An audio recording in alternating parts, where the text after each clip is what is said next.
Speaker, pursuant to Clause 2A1 of Rule 9, I rise to give notice of my intent to raise a question of privilege of the House. The form of my resolution is as follows. House Resolution 304, raising a question of the privilege of the House.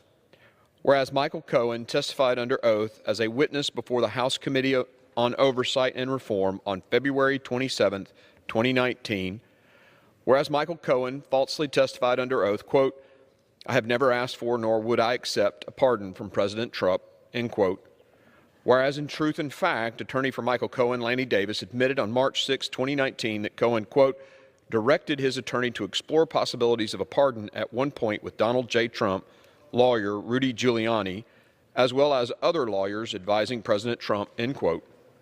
Whereas in truth and fact, attorney for Michael Cohen, Michael Monico, admitted in a March 12, 2019 letter that Cohen's testimony was inaccurate. Whereas in truth and fact, the ex post representation by Cohen's attorney does not annul Cohen's intentionally false and misleading testimony.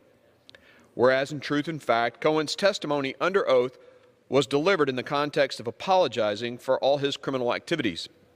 Whereas in truth and fact, Cohen's denial of ever seeking a pardon contained no qualifiers about the context of his statement.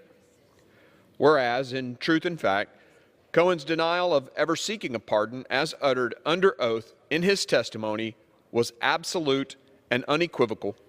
Whereas, in truth and fact, Cohen testified under oath that he and his lawyers spent hours editing his written statement submitted to the Committee on Oversight and Reform preceding that testimony, which included the written assertion, quote, I have never asked for, nor would I accept, a pardon from President Trump, end quote. Whereas in truth and fact, Cohen's denial in his written statement of never asking for a presidential pardon was an unqualified assertion. Whereas Mr. Cohen falsely testified under oath that he, quote, did not want to go to the White House and he, quote, did not want a role or title in the administration, end quote.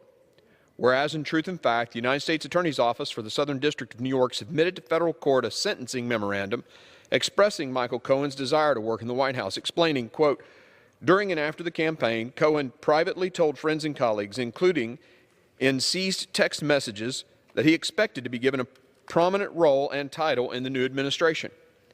When that did not materialize, Cohen found a way to monetize his relationship with access to the president, end quote.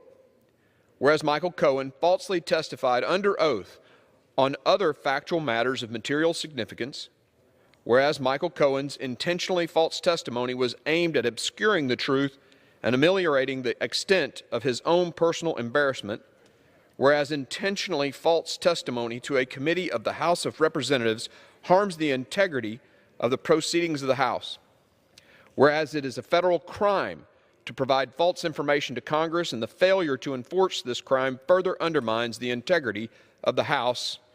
And whereas it is the judgment of the House of Representatives that providing a copy of the official transcript of the hearing of the Committee on Oversight and Reform on February 27, 2019 to the Department of Justice would aid the Attorney General's consideration of investigation and potential prosecution of Michael Cohen's criminal conduct. Now therefore be it resolved that the House of Representatives directs the chair of the Oversight and Reform Committee to submit to the Attorney General an official copy of the transcript of the hearing during which Michael Cohen testified under oath, February 27, 2019. Thank you, Madam Speaker.